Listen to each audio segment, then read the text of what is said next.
Okay, I think we are live now.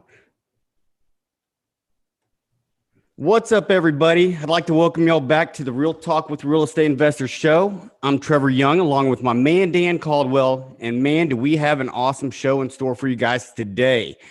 Our guest today is a former pro footballer turned wholesaler who's famously helped the former Florida Gators win 2 championship titles while attending the University of Florida. He's a former Baltimore Raven, and he's a real estate agent who's averaged $30 million annually in new home sales. He's just kicking off his wholesaling career and here to tell us all about it. Please welcome my man, Mr. Terron Sanders. Terron, welcome. How you doing today, brother? Hey, I'm doing good, guys. I appreciate you having me on. Thank you for joining us, man. We're super excited. You know, man, I was a big Florida fan back in the day when y'all were crushing. Obviously, you guys still do, but man, this is exciting for me, man. I can't wait to hear all about that. As well as becoming a real estate agent and turning into or starting your career in wholesaling as well, man. So we're really glad for you, to have you on the show and to be joining us today, man. Really, man, I'd like to kind of jump on in and kind of take us back through a journey back in time, if you will, man. How did things come about for Mr. Sanders here? Ooh, you say any point in time. I mean, you could Yes, start kind of sir. anywhere. Obviously, you are an entrepreneur, man. You're a go-getter. You're a business guy, and you're a deal maker and a playmaker, right? So when did these aspirations? I mean, obviously, I think probably is, maybe it started out with your football career, right? You were thinking, Yeah, who started you thinking about real estate? And not only that, because I really think you speak for, and I come from the MMA world, but the athletes that are like, what is life like after sports? Where am I going? What am I going to do? Because not everybody, people get injured. I have a good friend of mine who played for the Oilers back in the day, and he got injured. Hurt his knee for the fifth or sixth time and got carried off the field, and he knew he was never coming back again and had to figure out what he was going to do to support his family. I'm sure that a lot of athletes go through that. So you're speaking to all those athletes who, what is life after sports like? How did you ever, what did you see your life like early on? And how did you end up in real estate? Yeah, no, I mean, my drive and determination, my work ethic, it all kind of started to build up as a kid. I was a football fan, a Gator fan, a Bucks fan ever since I was able to palm a football at a young age. My dad said I was able to, pick up a football and throw it before I was able to really walk right. But I was always denied football as a kid because of the programs we were in. I was always too big. So by the time I got to high school, I just had a hunger and a drive and a determination to try to be the best one on the field. Starting in high school, I was first one at the weight room, last one to leave come the summer after my 8th grade year, and started on varsity as a freshman, received my first offer as a freshman from Ohio State. Wow. Just it really started there. Um, you know, I I had my struggles, I had my ebbs and flows, I had my successes and my failures, just like a lot of athletes out there. But to get into the real estate industry, it was kind of exactly how you explained it. I had no clue what I was going to do after football was over. Football was kind of taken from me. You saw in the bio there, I was in a car accident in 2011, Christmas Day, and I tore both my shoulders. And it was tough hanging up the cleats, but the outcome of that accident made it a little easier, seeing as I was the only survivor of that vehicle that day. So when you kind of compartmentalize everything and you look at it, you realize I'm here for a reason. Football is obviously not it. So what is that purpose? And me and my wife, we moved to North Carolina shortly after. Had no clue what I was going to do. I was serving tables when I first got to North Carolina. I was working at a restaurant up there, and I had to have the conversations every day of I played football, I did this, I did that, and I left the serving industry wanting to do something more, and I got into sales. While that was happening, my wife was in real estate, and the software sales business was not for me. I was in a cubicle, a little 4x4 cubicle, making 180 cold calls a day before I could go home. A big guy like you in a cubicle, they make an extra big cubicle. Yeah, you know, and it just was not for me. So I left that company and I, you know, talked to my wife. I said, I don't know what to do. I have no direction. I thought I was going to have more time on the gridiron. I don't think I planned for it properly, you know, and a lot of football players, a lot of athletes who have aspirations of going pro kind of fall into that. You know, you hear about it all the time. And you don't plan accordingly. You always think you have more time than you actually do. And so, you know, my wife, she talked to me. She's like, you got the personality for it. She's like, I love what I do. You'll love it. You get to meet new people every day. Every day is different. Try real estate. I said, all right. So I went to get my class, passed the class exam. And as soon as I passed the class exam, I started working for 𝗥𝗲𝗃𝗀𝗃𝗀𝗃. And that was interesting, you know, to say the least. I had no clue what I was doing. Didn't know anything about real estate. Didn't know the lingo. Didn't know how to maintain a community, but I was there. You know, they put me in a brand new neighborhood and they threw me to the wolves. And I had a great partner at that time. She kind of helped me learn the ropes, but I also had my wife who she's a killer in the industry. And so I was able to kind of siphon off of her best practices. And I just kind of grew a love for it. I left KB after my daughter was born, or right after we found out my wife was pregnant with our first daughter. And when my daughter was born, I got into general brokerage and just started doing that. I always joke I was a full-time stay-at-home and a part-time real estate agent at that time. So, you know, I was able to coach high school football for a year up there in North Carolina. And as my daughter got to an age to go to daycare, I wanted to try my hand at new home sales again. And that's when I was at 𝗄𝗃 for 3 years, you know, and great times. It really helped launch my career. It established the lifestyle that I wanted to provide for my family.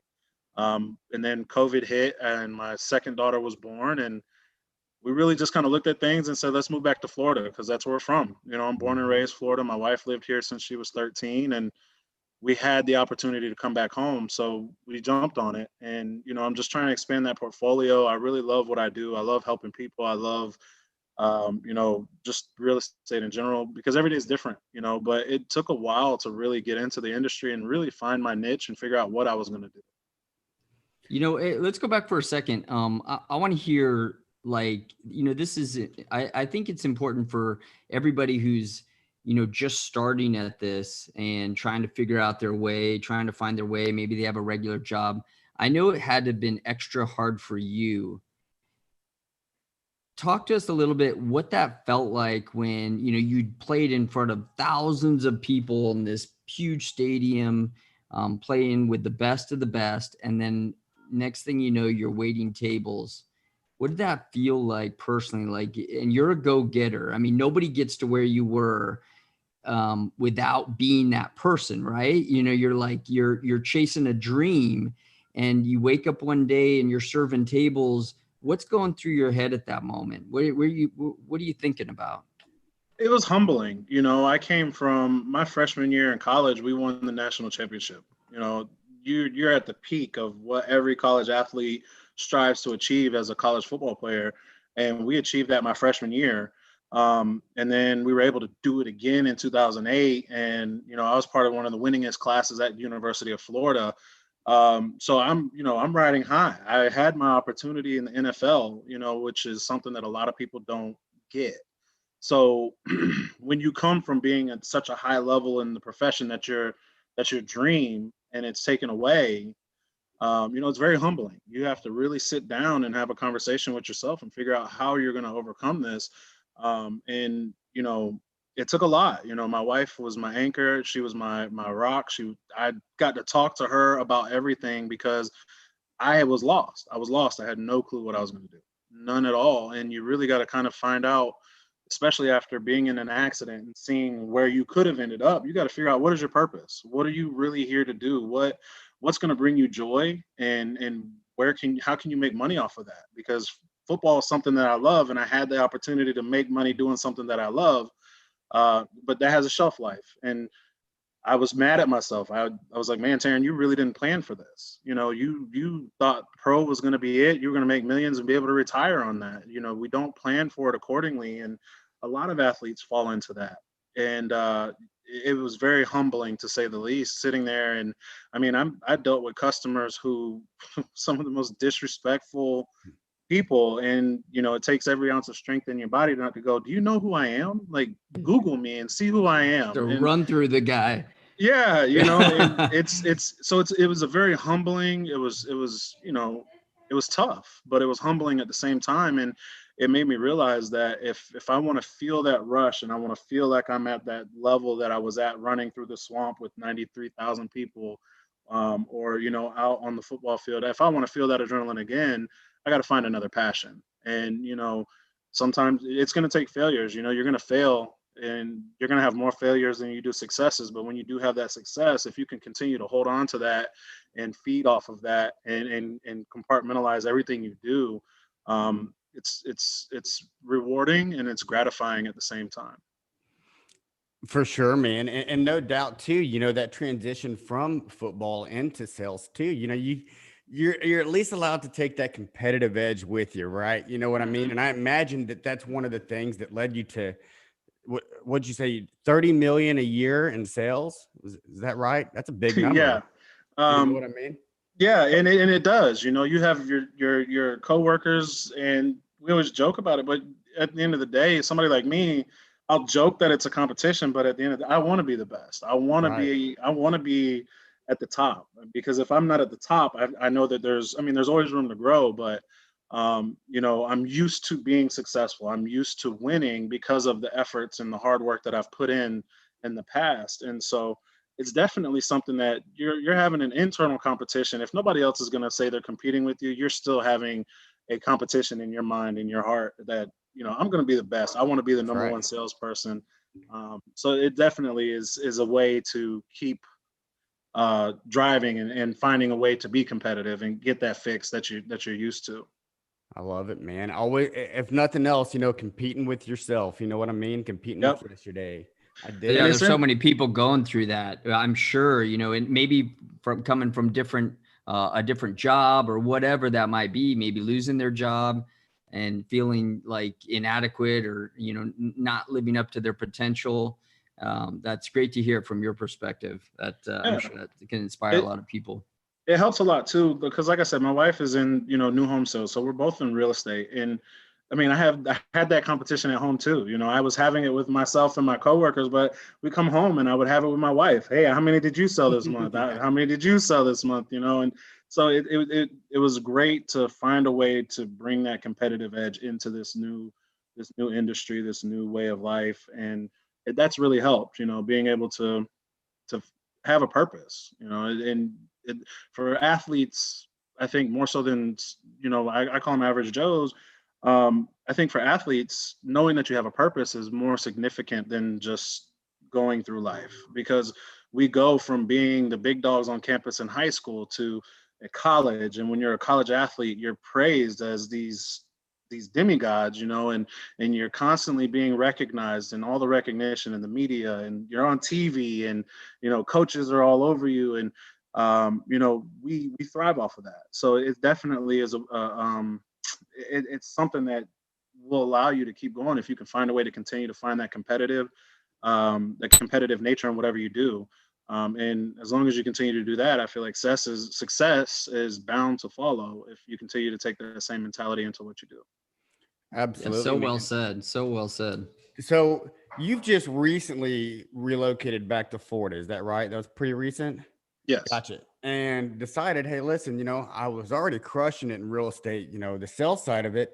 Now, I guess something along the way kind of got you interested in the wholesaling side of real estate as well. Tell us a little bit about that. Well, it's more so establishing a sense of freedom in multiple levels. Being able to find a way to have more freedom with my time. I have two daughters. I have a 5-year-old who just started school, and she's bright. She wants to do more. And, eventually I want to be able to be a dictator of my time. How do I use my time? Am I going to be able to go to this pageant or this sporting event or whatever it is? But it's also, I've always wanted to have multiple sources of income, and when you sign, so when I was picked up from Baltimore, I signed a contract with my name on it that said if I made the roster, I'm going to make $2.4 million over 3 years. as a kid, you know, my dad and my mom, they bust their ass to provide for us, but we had what we needed. We had a little bit of stuff that we, you know, they tried to give us the best they could, but you grow up wanting more. And when you see your name on a contract with that much money and the possibilities of being able to make that, and then it's taken away from you, you go, okay, how can I get this? How can I get this outside of football? Football is no longer an option. What am I going to do? And, you know, I have a lot of friends who are in the industry. I have a lot of connections who are around people who do what we're doing, and they have a wealth of success. And one of the things I've always read when and here is find ways to have multiple sources of income, because one general standard income is not going to get you where you want to be if that's the type of lifestyle you want to live. So, you know, I talk to a lot of people. I've reached out to a lot of people in the area who are very successful in what they do, and this is a great gateway into getting that kind of freedom that I'm looking for, that kind of control over my life and my time and my income. Gotcha. And I know you got a great guy down there, John Gettle. You know, he's down there, he's showing you the ropes. He's crushing it down there. And I know that you're in good hands for sure, man. Tell us a little bit about, you know, what you've been going through. Being new to wholesaling, have you ran into any stop signs or any barriers or any crazy stuff yet that you're like, well, wait a second, maybe I'll just kind of go back on over to real estate and do the new home side. Have you seen any crazy stuff yet? Tell us a little bit about that. I've been fortunate. I haven't seen anything crazy that's kind of deterred me from wanting to do this. You know, I understand that every situation is unique. Every situation, every you know, homeowner that you run into is going to be different. You have to find a different approach. But I haven't run into anything that goes, oh my gosh, what am I doing? You know, I mean, You we will. talked to one guy, and this guy, he's, you know, without going into too much detail, this dude is under the illusion that he's in control, even though he's been battling foreclosure since 2007. You know, there's a lot of red tape around trying to get something worked out with him. And you walk to the house, and the house is a mess. You can see a big gaping hole in the roof. And he's like, yeah, my house is worth top dollar. You know, just crazy amounts of people who are delirious about what they actually have. And I would say a little too prideful, and understandably so. I mean, home ownership is a big thing. You know, we always say it's an American dream to be a homeowner. So it's hard to find the need of everybody you approach to get them to agree to let go of that. You know, so I haven't seen anything that has deterred me, but I've seen a lot of stuff in my life. So I think it's gonna take some kind of crazy situation. Yeah. But you really, you know, the truth is a lot of wholesalers, and I can tell, you know, but you're really helping these people in some ways, you know, helping them get out of this house, maybe reorganize their life, get back into something that they can afford for now. And, you know, as a renter, and then, you know, work their way back to a house again. You know, they can find their way back, but struggling constantly wears not only on their, you know, their headspace, but, you know, the fact that their house is degrading, and it's not like, I mean, you know, you could have a crash, and then the crash ultimately takes them down, and the house isn't worth as much as it was before. So, you know, finding them in the place that they're at, and taking them out of that and helping them sell their home and get out of that is sometimes helping them. And I try to look at it that way. Absolutely, it is. And, you know, one of the things I pride myself is, and I try to be as forthcoming as possible.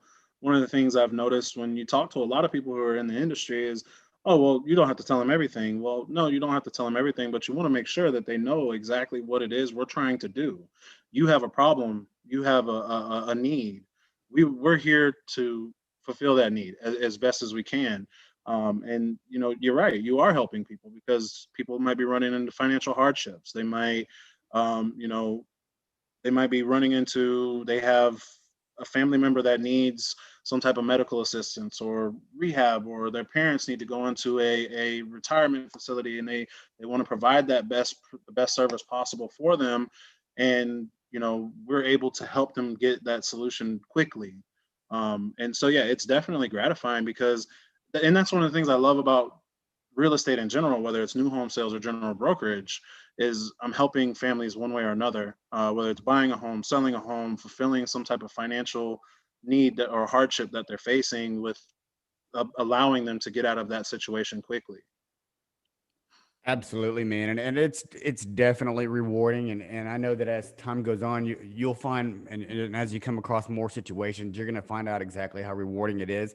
You know, I often tell folks that, yeah, while I am in real estate sales and while ultimately I'm flipping houses and so forth, I kind of feel like I'm a counselor, man. And oftentimes, you know, maybe I'll be at a person's residence for an hour or two, and 90% of that time is just sitting down at the table and talking about, you know, okay, what kind of got us into this situation, and what can we do to better this situation so that it's not always like this, you know what I mean? And so I'm with you, man. I find it really gratifying that I can help take folks from a bad situation and set them up for a better situation. And you just never know what you're going to run into in this industry.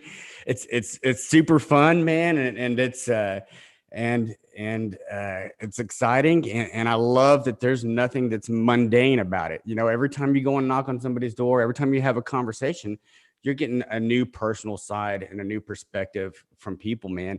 And I love the fact that you operate from a mindset of gratitude and a mindset of wanting to help others, man. Because obviously you've had some trials and tribulations along the way as well, and you're able to take those experiences and help other people. Absolutely. You know, and with having two daughters and a wife, and, you know, I always try to do what I do and speak to everybody on a level of how I would want them to speak to my family or treat me. I always try to make it a point to not be one of those ones who's just about the deal. It's never, to me, it's never straight to the deal.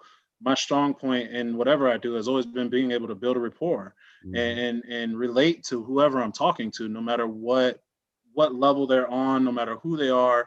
I always consider myself a bit of a chameleon. I can fit in with the lowest of the low, and I can fit in with the highest of the high, and anywhere in between, because I always try to find something to relate to them to.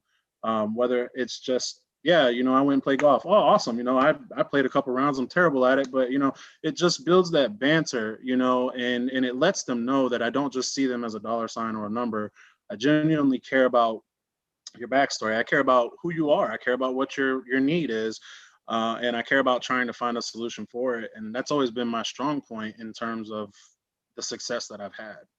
And what's cool about that too, man, as long as you keep doing it that way, you know, the money's there. You know what I mean? You'll close more deals that way by being genuine and really just taking the time to establish that connection with the people that you're dealing with, and to really figure out where the pain is coming from and figure out how to help them in the best way possible, man. So I love that. I want to kind of take things back just a little bit. And I told you I would before we talked, because Dan, I don't think you know this just yet, but this will be a fun little topic for us, is that Mr. Sanders was also on the same team as Aaron Hernandez. Now, I know the folks listening here all know all about Aaron Hernandez, but I want to hear about what that was like from a guy that played with him personally. What was he like? Yeah, so that's interesting, you know, and I always try to keep my answer the same when I'm asked about him or, you know, Tim Tebow or, you know, with Aaron Hernandez, he was this very outgoing, flamboyant, just strong personality. You know, whenever he was in the room, you knew he was in the room. He was crazy as hell, but hell, all of us are. In order to play that sport, in order to fight, in order to play football, put your body on the line day in and day out, you gotta have a little crazy in you. You know, he did some things that were a little crazy, maybe disgusting, and you know, you kind of go, ugh, you know, but he was not one of those kids that you would ever say he's going to end up in the situation that he ended up in. You know, not once did I ever look at him and go, you know, he's going to be on trial one day for triple homicide. You know, he might be on trial one day for knocking somebody out or, you know, getting into an altercation but to see him in the headlines the way we saw him, you know, it was tough to see, because when you know these guys and you know, we refer to it as going to battle, And you go to battle with this guy day in and day out, and you know, you share a locker room, you share a field with this kid, and you see the potential in this. I mean, the athletic ability in this man was just ridiculous. I mean, he just had it. And so nothing that he did in college that I observed. Now, we didn't hang out all the time. We didn't go to the same clubs or anything like that. But, you know, I saw him in class. I saw him on campus. We, you know, locker room, on the field. I never would have thought he would have been in the situation he's in. Right. So, you know, my heart hurt for him. My heart hurt for his mother because, you know, I had a couple conversations with his mom when she would come to the locker room, and now she has to sit here and see her son dealing with what, you know, he's dealing with. So it was tough to see, but you know, he was just like the rest of us. He was one of the guys, and you know, he liked to screw around in the locker room just like we did. We cut jokes and crack jokes on everybody, and had a great time and built that camaraderie amongst each other. So it was definitely a shock and heartbreaking to see that whole thing play out the way it did. I imagine so. You just turn on the TV one day and we're just like, oh shit, what's Well, it's funny. happening? I was with the software sales company when I heard about it. Right. I was in my cubicle, and everybody in my office knew I played with them. They knew I was with the Gators, and I had no clue about it until one of my coworkers goes, "Terron, did you see this?" And he sent me the news link, and it was of Aaron Hernandez being escorted to the police car with his shirt over his arms and he's in cuffs. And I said, "What the hell is going on?" You know, I had no clue about any of it until one of my coworkers brought it up to me. But I remember exactly where I was. I was in my cubicle making my 180 cold calls a day. I'm sure you don't miss that, That's- huh? Not at all. Yeah, Gotcha. that's sad. That's sad when you see people that could have been great or were great do bad things and they don't end up in where they were going or should have been. It's a Yeah. sad thing to see. Yeah, it is. It is. Especially, I mean, he had just signed a contract that was going to set him and his kids up for life. You know, his wife. I mean, to sign a $40 million contract with the Patriots lets you know, hey, you're a baller, because Bill Belichick is stingy with that checkbook. That's funny, man. That's funny. Well, hey, man, I didn't mean to veer off topic too much there, but you know, I had to stick that one in there just It's a little fine. bit. Like I said, you're not the first one to ask me about it, and I'm sure you won't be the last. You know, coming up when I came in through the University of Florida, I told my dad and mom one day, you know, they're like, "What do you want for Christmas?" I said, "I just want a custom shirt." And they're like, "Well, what is it?" I said, "I want it to say on the front, yes, I play for Florida." And then on the back, I wanted to say, "Yes, I know Tebow." Because those were the two most common questions that we got. Oh, you play for Florida? Yeah. You know Tim Tebow?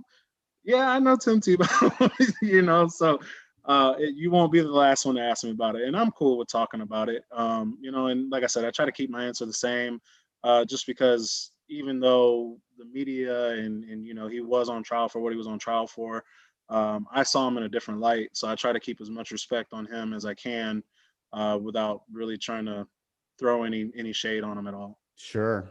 Well, let's bring it back to real estate, man. Let's talk about the wholesaling right now. What are some of the steps that you're taking to find your next deal?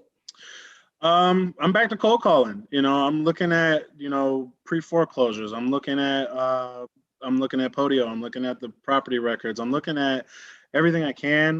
You know, walking for dollars is something that I plan on establishing into my daily routine. And I'm just really calling people. I'm literally calling people, and I'm looking them up on white pages, just dialing every number I can find, to get anybody. You know, and if I get the wrong number to the wrong address, I turn around and ask them, "Do you have a property you're interested in selling?" Yeah. You know, I'm trying to capitalize and make it, you know, make my time worth it and touch as many people as I can, because you never know. It just takes one, and they might not know about this option. That's right. And you know, and it just, you know, snowballs from there. So I'm really ramping up the reaching out on the phone. You know, 𝗥𝗲 has a bunch of leads that he just can't get to. So he's, you know, throwing them my way to reach out to and call as well. So, you know, I tell everybody, if you know anybody, if you have one that might be, let me talk to them. Let me call them. I'll see what we can get. And you know, it's starting to really pick up for me on that aspect. Do you Very feel nice. like that your time as an agent has helped you with your wholesaling? I know there's a lot of agents out there who strictly feel like, hey, that's all that they can do. You know, they're kind of stuck in this mindset that I'm an agent and this is what I do. They haven't looked at wholesaling. But how do you feel about that transition? And are you still doing both right now? Yeah, I mean, it definitely is helpful because with wholesale and being a licensed agent, if they don't want to go the wholesale route, well, hey, I can help you try to accomplish that on that end as well. But here's what it's going to take. You know, you got $20,000 in repairs. Are you willing to do that right now? You know, are you willing to fork out the money for a commission? Are you willing to pay these things? How much do you owe? Is it worth your time? Is it worth your money? And just kind of lay it all on the line for them to kind of make that decision. But being licensed and having the experience of doing listings and taking buyers around kind of helps me be a little more well versed in that aspect, and it kind of solidifies my experience. And hey, I'm not just doing this on a wing and a prayer. I've done this before, and you know, I'm here to help any way I can. You want to do the short sale, quick cash, that's fine. No, you want to try to test your water, test your luck, and see if you can get a nibble for more and try to take advantage of that, we can as well. But here's what it's going to take. So let me know what you want to do. So definitely, it's definitely very helpful in that aspect. I dig it, man. And I want to go back to one of the things you just said, one of the terms you just said a minute ago that I've never heard anybody say on our show, which is walking for dollars, which is a pretty cool concept because you always hear about folks driving for dollars, and a lot of folks don't necessarily like to do that because they feel like it's too time consuming. Man, you're taking off down the street and you're banging the doors, huh? Yeah, you know, driving for dollars is where I'm at right now. But Right. you know, I have it mapped out where I plan on going to certain neighborhoods, and I'm gonna literally walk up to as many doors as I can and knock on them and see what I can find. And I actually got that from, you know, the driving for dollars I got from 𝗥𝗲. I heard him say that a couple of times, but the walking for dollars, I have a former player at UF who's doing the same thing down in Palm Beach. And when I talk to him, he's like, man, I'm out in these streets, I'm knocking on doors. If I see an abandoned home, I get a hold of the neighbors, because neighbors will tell you as much information as you need. You can You're find out right. more from the neighbors than you can from Google. You know, so that's definitely something that I'm looking to inquire and kind of add to my repertoire in terms of just knocking from door to door in neighborhoods that I think it might be beneficial. It's so underrated too, man. I know that me and John had talked about that pretty recently, but man, just having the ability to be in front of somebody, you know, like because when you're on the phone and you're trying to, hey, you interested in selling your home or whatever, you know, sometimes you hear some things that you don't want to hear, you know, some expletives, some clicks, things like that. But there's a certain advantage of just being right there in front of them. You know, they can't do a whole lot, and Yeah, well, that personal communication, just them, you know, seeing your sure. eyes and seeing that you're just not some cold caller. I think that personal communication can go a long way. Maybe I think in a lot of times get the sale. Absolutely. And you know, one of the reasons I strive to get in front of as many people as I can is I'm a big guy. People remember me. I can go to a restaurant one time, come back 3 months later, and everybody will remember me. And you know, my wife and I are dumbfounded when it happens. It's like, how do they remember us? How do they remember us? You know, and so I understand that just my appearance alone is going to be memorable for these people. So if I can get in front of them, if I don't get it now and they're still weighing their options, they're going to, what was that big guy's name that's doing this? Don't we have his card somewhere? Don't we have his number somewhere? You know, and so that's one of the reasons that I'm striving to try to get in front of as many people as I can. I dig it, man, and especially being down there in the area that you're into, man. I'd be playing off the Florida Gators. You know what I mean? Oh, you're a Florida fan? Oh man, let's talk, right? Come You know? on, Well, do you I get to mean, throw that in there a little bit? it Oh wow, look at definitely that! Throw the ring out. it's definitely a great conversation piece, you know, and I have a couple that I can choose from. You know, with Look at that Oh, bling, geez. Oh, man. let's see those up close. Can we see those real good? Let's see. Oh my goodness, look at those things! Wow, And what are all those my from? son would lose his mind right now. so you know, every time you win, back then the BCS was running things, so you get one for winning the conference, you get one from the bowl, and then you get one from the school. So each time we won, we got 3 rings. I think I have 7 total rings, but I gave my father the Outback Bowl ring my senior year. So We got a couple rings every time, so I was able to come away with a little bit of hardware, and they're definitely great conversation pieces. They're massive. I mean, I got big hands, and they stick out on my hands. So You ever just roll with all of them? Just I was just about to ask. just Jordan it. Well, the funny thing is, being in college, I wasn't thinking for the future. So when I had my rings measured, I had them measured for this one right here. And so now that I'm married, that's the ring that's on that. But this knuckle here was dislocated in college, so my knuckle's a little bit fatter. So only a few rings fit this one, and then the rest of my fingers are just too big. So it's either this finger or nothing now. Man, that's pretty cool, man. I wish I had some bling like that. Probably not gonna happen unless I just go online and buy it, man. But man, that'd be cool to have for sure. My son wants to see the rings real quick. Where are the rings at? He heard rings, sports ring. There they are. See them? See them right there? Okay. He's heard rings. Those are pretty awesome, man. I dig it. I was one season away from getting a Super Bowl ring. I was with Baltimore in 2011. They cut me, and then 2012 is when they made that run and beat San Francisco in the Super Bowl. I was so mad. Oh, that's hard. Yeah. That's hard. But you can't look back, right? You're doing great things, doing some amazing things, working with great people, doing great deals. Sometimes lives, take a little pivot. And who knows where, and you're still young, you still got a lot of life ahead of you. Who knows where you're going to be. You might have your own brokerage here in a minute, your own business, teaching a course on how to do this thing. Hey, that'd be cool. I'm down for that. I like the way it sounds. I think you will, man, for sure. Well, brother, I don't want to hold you up, man. I know you got some things to take care of this evening, and it's getting kind of late out your way, man, but hey, is there anything that you would like to leave with our audience today, for the folks that are like you, that are getting into the industry, and may not, necessarily know where to start or what steps to take? What advice can you give to them, to just get started? One of the things I'll say is, take advantage of your surroundings, utilize all the resources that you have. You have a lot more than you know. When we moved back down, I had no clue I had the kind of reach with connections that I actually do. But don't be afraid to ask for help. Don't be afraid to lean on people who have been doing this for a while, and don't be too prideful to say, hey, this is what I'm trying to do. I'm struggling. Can I shadow you? Can we sit down and talk? Give me some of your best practices.